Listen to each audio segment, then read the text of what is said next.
Hi, hello. Welcome to a new video. I'm Jacques, Mr. Pink Ink, and welcome to my little library at home. Yes.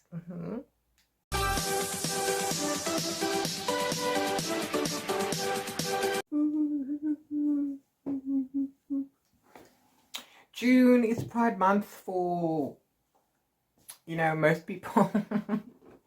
It's Pride Month in America and elsewhere in the world. It's Pride Month for us in Cape Town in March, because they're in March. Ha ha ha. So yes, so I'm gonna focus on queer authors and queer books again this month. And not that I don't focus on those, I'm just gonna prioritize those again. And I did go and buy some new ones that I'm so excited to read just for the month of June. Also, I am participating, or going to participate, in the Whatever-You-Want-Athon, or shortened to Whateverthon, which is hosted by Book Browsing Blog. I will link all the details below in the description box, so you can go check out the video and all the rules and everything. But basically, it's a month-long readathon with a bingo board and teams. So there are 4 teams and there are 4 different bingo boards, which is awesome. Basically, I don't know any of these booktubers, so I just took the host video and I chose Sunset Scholars because I like orange, my favorite color. What can I say? So yeah, so that's what it is. So I'm going to do the bingo grid based on the Sunset Scholars, which is all orange. Yes. So I've registered on there as Mr. Pink Ink, and I've set my goal for 6 books. So basically, if for each book I read, I will get 100 points up until the 6 books, 600 points, and then for each book I read after that will be 200 points. If any of these books are LGBTQ, you can get an extra 50 points.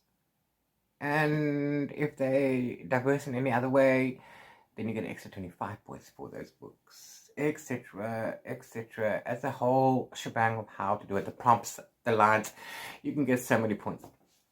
It's a lot of math. I'm not going to do that. So what I'm going to do is I'm going to set up my TBR. So I can get at least 1 line. But I like to cover all of the blocks. If you know me, you know me. So I am going to go grab the books. Okay. But before we get into the books, let's have a look at the prompts. Okay, so here we go. The Sunset Scholar grid looks like this. And it's just a usual, bingo grid, free space in the middle, and then you need to get a line. Same, by completing the prompts on the grid. So let's go through them quickly. We have dragons, the An of a and, under 300 pages, cozy reading time, recently hauled, a color, specific random color on the cover, on a previous TBR. Join the 48-hour readathon. I intend to do that, but it's Twitter, so I need to keep an eye out. Book about books, favorite genre, guilt-free activity, shiny cover, free, different formats, 1-word title, host Fave, join sprints, continuous series, last letter to first letter, essays on the cover, poll, less read genre, academia theme, 2021 release, and complete a personal goal. Now, as you can see, the grid has got various colors. The white blocks, are the same on all of the grids, okay, as well as the gray blocks. The gray blocks are non related prompts. So you don't have to really book for those prompts. You just do something that will relate to that. And then the orange on this grid is team specific prompts. So the hosts of Sunset Scholars chose these prompts, and only those who of us who are on this team do these ones. If you finish your grid, you can go to another team and do those grids, do that grid as well, and then you'll have a different color and you'll have different prompts. But yeah, I just want to do this one. I'm good. So that's great. Now is the fun part. Okay, so I'm going to choose the books based on the things, but what I need to do first is I need to choose a random color. I could very well just find an online random color generator, but I'm gonna go ask Leon.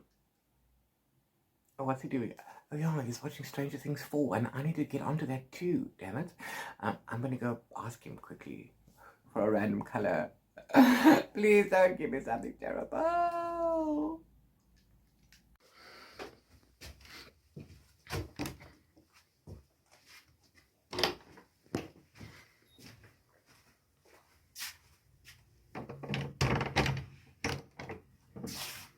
Hey babe. Hey, babe. I'm not bothering you. I'm just playing a game.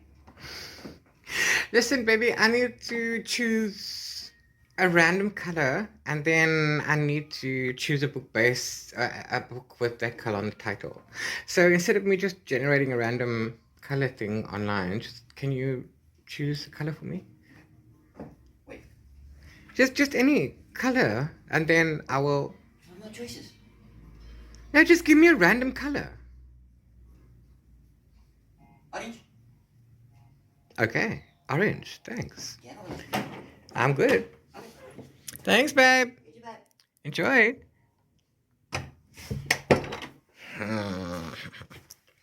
So orange is the random color, which is fitting because Sunset's colors and all the orange stuff. So my random choice from my baby is orange. Okay.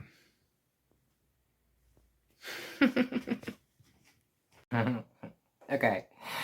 And now that we have that out of the way, quickly, or on the list, whatever, let's have a look at what we can do with these prompts, shall we? I've selected a few books. I've set my target as 6. I have one book I'm on tour for on the 14th of June with Pride Book Tours. A diving in book 1, Drifting. Sorry, I don't know the author or band. So that's a male contemporary romance. I think it's an older male. I think it's actually my age, which I'm actually excited to read. So that's awesome. Artist and antiquities expert Cole Hadley is in a good place. Assistant cultural attaché to the US Embassy, Cairo, is over his divorce, rebuilding his confidence after years of fat shaming and misery, and checking off the first of his bucket list items, scuba diving in the Red Sea. Hank Ashton, bearded, built the best and meanest dive master on the sea, is stranded in the dying town of Al Shahin. He owes a local gangster a pile of money and is stuck teaching basic classes at a failing hotel to pay the debt, the dream of his own dive shop slipping further away every year. Cole's joy and wonder at Hank's world cracks his carefully constructed shell, forcing him to realize how lucky he is. In turn, Hank's lust for Cole's body and care for his happiness go miles towards healing Cole's bruised heart. Their shared passion for the marvels of the undersea world spills over into a sizzling affair until they both know. One they both know has an expiration date. It's like a holiday affair kind of a thing. Well, this sounds like fun. I can't wait to read that one. Ooh.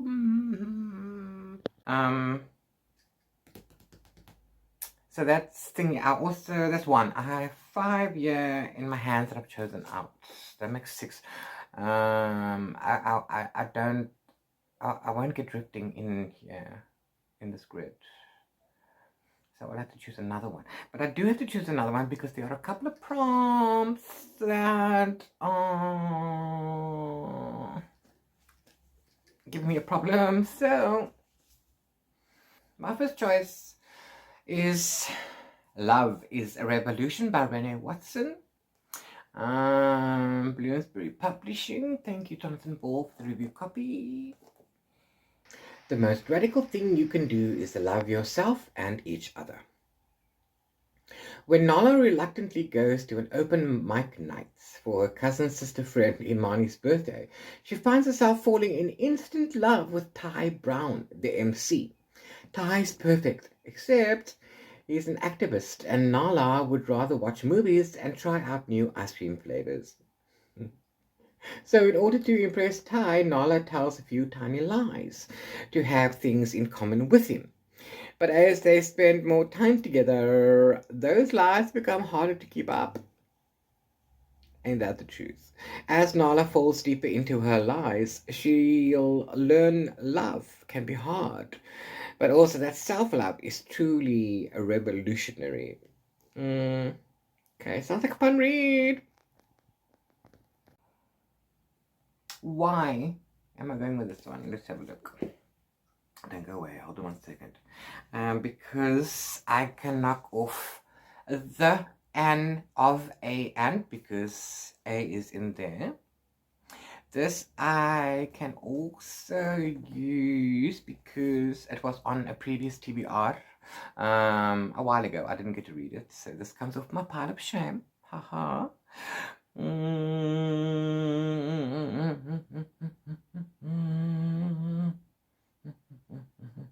It's also a less read genre because it's romance. Yeah. So, and it's a 2021 release if I'm not mistaken. I think so. Hold on. In Ireland, 2021. This is a 2021 release, so that covers 1, 2, 3, 4. Ta-da! Book numero uno.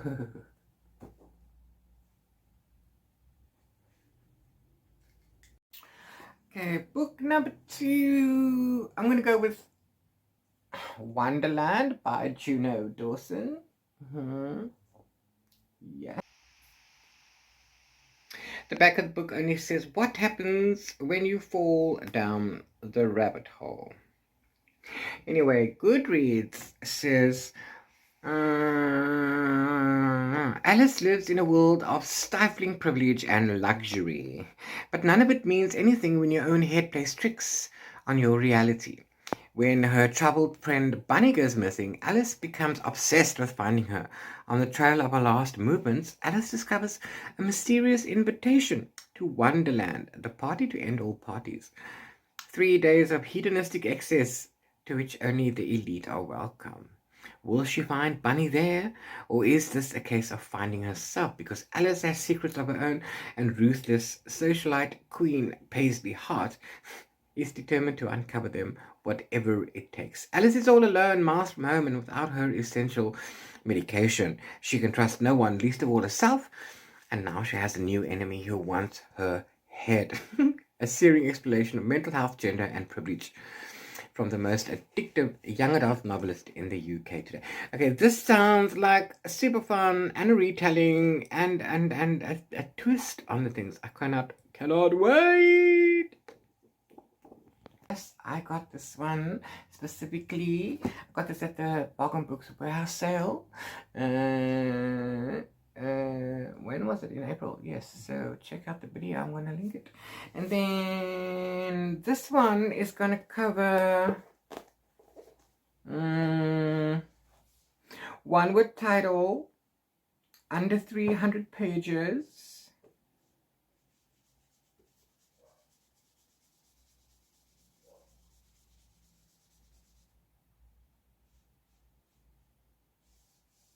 Yeah, okay. One with title, and under 300 pages because this has got 28, so that's cool. So that gives me 2 blockies. I'm pretty sure I'm missing another one, but I'll figure that out now. Then we're gonna go book number 3. Book number 3. We're gonna go with Darius the Great Is Not Okay by Adib Khorram. I apologize if I mispronounce your names. Darius Kalner speaks better Klingon than Farsi, and he knows more about Hobbit social cues than Persian ones. He's a fractional Persian, half his mum's side, and his first ever trip to Iran is about to change his life. Darius has never really fit in at home, and he's sure things are going to be the same in Iran. His clinical depression doesn't exactly help matters, and trying to explain his medication to his grandparents only makes things harder. Then Darius meets Sorab, the boy next door, and everything changes. Soon they're spending the days together, playing soccer, eating fulada, and talking for hours on a secret rooftop overlooking the city's skyline. Sorab calls him Darius, the original Farsi version of his name, and Darius has never felt more like himself than he does now that he is Darius to Sorab. By turns hilarious and heartbreaking, Adib Khorram's brilliant debut is for anyone who's ever felt not good enough, then met a friend who makes them feel so much better than okay. I'm looking forward to this one. Apologies for the murderization of all the pronunciation. I hope to fix that when I read the book. I'm also, probably one of the last people on the planet who have read this book, so. And let me see, this has got also in here, so there's that. It's recently hauled as well, so that covers that one, as well as Wonderland, by the way. It's got orange on the cover, so yes.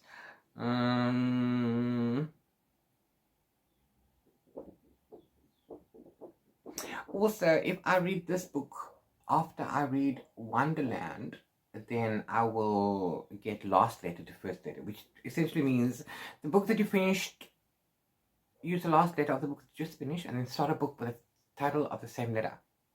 So if I finish Wonderland, then D is my title, and then I must start Darius the Great because it starts with D, and then that will sort that out. So yay!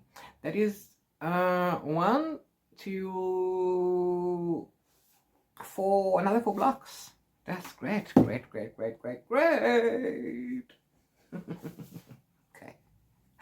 Then I'm gonna go with the Leviathan by Rosie Andrews. This is a proof copy from Raven Books, provided to me by Jonathan Ball Publishers. Thank you so much. This gorgeous proof copy from Raven Books. Thank you so much. I cannot wait. It says She's Awake at the Back, releasing February 2022. That's all it says on the back of the book. But if we go to Goodreads, because we can, it says the most beguiling debut of 2022, perfect for fans of The Essex Serpent, The Mermaid, and Mrs. Hancock, and The Binding. I haven't read any of those. She's Awake. Norfolk, 1643. With civil war tearing England apart, reluctant soldier Thomas Treadwater is summoned home by his sister, who accuses a new servant of improper conduct with their widowed father. By the time Thomas returns home, his father is insensible, felled by a stroke, and the new servant is in prison, facing charges of witchcraft. Thomas prides himself on being a rational modern man, but as he unravels the mystery of what has happened, he uncovers not a tale of superstition, but something dark and ancient linked to a shipwreck years before. Something has awoken, and now it will not rest. Richly researched, incredibly atmospheric, and deliciously unsettling, The Leviathan is set in England during a time of political turbulence and religious zealotry. It is a tale of family and loyalty, superstition and sacrifice, but most of all, it is a spellbinding story of impossible things. Super fun, what? And yes, I'm so looking forward to this one. Okay, so for this book, Leviathan, as you can see, we have it shiny, so we've got that one covered, shiny cover. Also, oh sorry, Darius the Great is not okay, also covers S's on the cover because it's 2, so there's 5 blocks for that one. This one is shiny cover, and it's a 2022 release, so that doesn't count. So this cover is shiny, and favorite genre because it's fantasy, historical fiction as well. And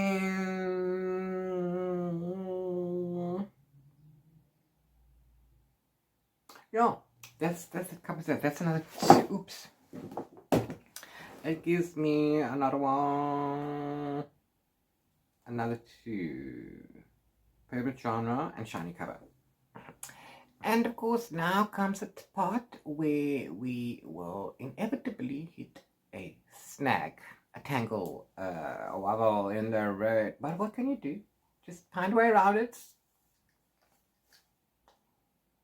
I need to read a book about dragons, or my prompt is dragons. Now, I'm going to take a little leeway with this one, and I'm going to twist it a little bit because I don't have dragon books with an actual dragon that I haven't read. And there are very few that I actually want to reread. However, I also need to read a different format. Now, I have been reading The Wheel of Time, rereading The Wheel of Time, and I've been listening to the audio. Yes, and also in between reading the physical copy. Now, The Wheel of Time is about the dragon reborn. It's a man. I know, but this is his title. Okay, The Dragon Reborn. So he's the dragon. Okay. Also, he's marked by dragons on his arms. So this day, and his banner has a dragon on it. So I'm using that as dragons because that's the best I'm gonna get. So, so I'm gonna go with book 7 in the Wheel of Time series, A Crown of Swords by Robert Jordan. This is book 7 in the Wheel of Time. Please note that there might be spoilers on the synopsis. So if you don't want spoilers, please skip this part. Oh, the plastic on here makes it horrible to read, really. I don't know what possessed us to do this. This was many years ago. Anyway. Elaine, Avienda, and Matt come ever closer to the bold to angry howl that may reverse the world's endless heatwave and restore natural weather. Egwene begins to gather all manner of women who can channel, sea folk, windfinders, wise ones, and some surprising others. And above all, Rand faces the dread Forsaken Samael in the shadows of Shadar Logoth. Ooh, where the power-hungry mist, Mashadar, waits for prey. Okay. Yeah, so cool.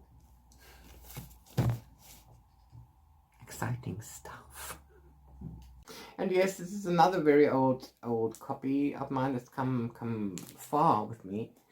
And yes, it is old. That is why it looks like that looks.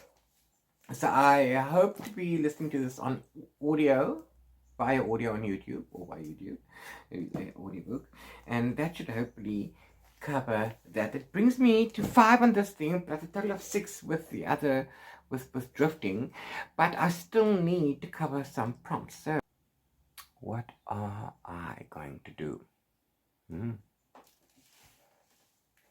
Okay, so basically I still need to read a book about books and a book with an academia. Oh no, sorry, wait, I missed a prompt. Host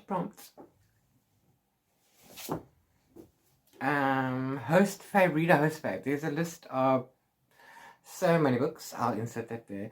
And I have some of them, like the Poppy War, but I'm not in the mood for a whole epic fantasy. And then Strange the Dreamer, which was on my May TBR. But I have Darius the Grey is Not Okay, so that's another block. That makes 6. Okay, cool. So I still need to cover the prompt for Book About Books and Academia Theme. And I'm getting ahead of myself again because this also covers continuous series because of book 7. Okay. Now back to Book About Books. I've read quite a few. So all the ones that I know of off the top of my head I've already read. I went to do a Google search, a Goodreads search. And yeah, look, I can read Strange the Dreamer, which I didn't get to read May. I didn't have time to start. This would have been book 8. I just finished book 7. So I can read this one, which covers Book About Books, but also I could read this one, because this one is a review copy, and it's outstanding because I don't have practical magic. But apparently this is 0.1, and the last one that came out was 0.2, and practical magic is 1, and the other one is 2. So maybe it's a duology and a duology. So I could get away with reading this. I don't know, Magic Lessons by Alice Hoffman. But I also need to get an academia theme. So of course a Google search resulted in everything that's labeled as dark academia. And there's one book on both of those lists, but I've already read it. But you know what? I don't mind doing an actual reread. Sorcery of Thorns by Margaret Rogerson. This could also go for shiny cover. Yes, look, Sorcery of Thorns by Margaret Rogerson. All sorcerers are evil. Elizabeth has known that as long as she has known anything. Raised as a foundling in one of Austemier's great libraries, Elizabeth has grown up among the tools of sorcery. Magical grimoires that whisper on the shelves and rattle beneath iron chains. If provoked, they transform into grotesque monsters of ink and leather. She hopes to become a warden, charged with protecting the kingdom from their power. Then an act of sabotage releases the library's most dangerous grimoire. Elizabeth's desperate intervention indicates her in the crime, and she is torn from her home to face justice in the capital. With no one to turn to but her sworn enemy, the sorcerer Nathaniel Thorne, and his mysterious demonic servant, she finds herself entangled in a centuries-old conspiracy. Not only could the great libraries go up in flames, but the world along with them. As her alliance with Nathaniel grows stronger, Elizabeth starts to question everything she's been taught. About sorcerers, about libraries she so loves, even about herself. For Elizabeth has a power she has never guessed and a future she could never have imagined. Sounds like typical young adult stuff, but this is really good actually. I have read it, and I'm not sad that I'm gonna reread it again. It's really, really good.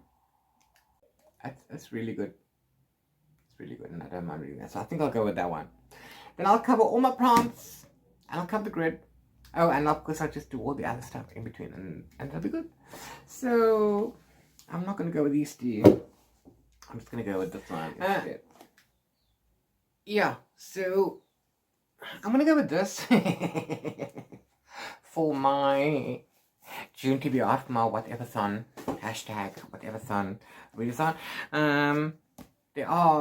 I got a couple other books that I really want to read that I bought at the sale specifically for this month, but I'll get to them. Boy Queen.